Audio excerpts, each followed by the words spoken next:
talaga kaya. Inis na ako sa'yo. Sawang-sawa na ako sa kalokohan mo! Hindi ko na rin alam sinasabi mo. Wala akong kalokohan na ginagawa. Puro ka pang bibintang. Puro ka pang dududa sa akin.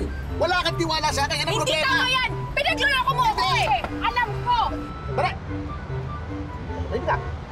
Sir, bawal huminto dito.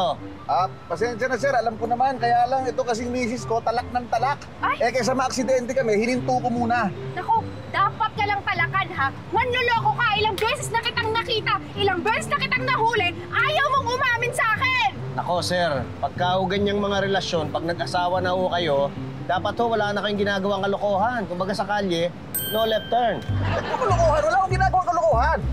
Oh, napakakapal talaga ng mukha mo, ha?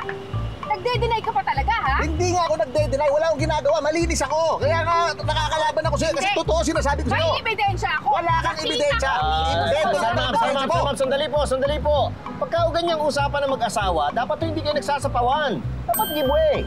Ay nako, hindi pwede sa asawa ko yung giveaway. Kapag pinagsalita ka, hindi na ako makakapagsalita. Bakit, Dire-diretso. ha? Oh, kita mo, Sinasabi ko, Ma'am, sandali. Pag nagsasalita si mister, huwag niyo namang sisingitan. Ma-overtaking. Oh.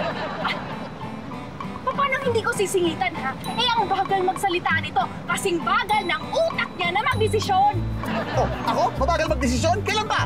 Ay, anong kailan pa, ha? Naghihintay ka nga lagi sa nanay mo. Eh, kung ano sasabihin ng nanay mo, yun lang lagi. Wala kang sariling desisyon mo. Nako sir, hindi po pwede yan. Pag nag-asawa na, dapat hindi na nakikialam ang magulang. Ang magulang, pagkadating sa pag-asawa, no entry. Oh, di ba? Dapat, alam mo, pag natapos na to, ha? Pumunta ka na lang sa nanay mo. Bumalik ka dun sa nanay mo. Ay ma'am, hindi po pwede yan. No yutan. Alam mo, ayoko na eh. Gusto ko na makipaghiwalay. Tama na! Ayoko na! Ayoko na rin. Yan ba desisyon mo? Ayoko na rin. Gusto mo maghiwalay. Payag ako. Sir, ma'am, sandali ho. Dahan-dahan muna sa pagdidesisyon. Slow down. Slow down, ha? Teka lang, ha? Di ba traffic enforcer ka, ha?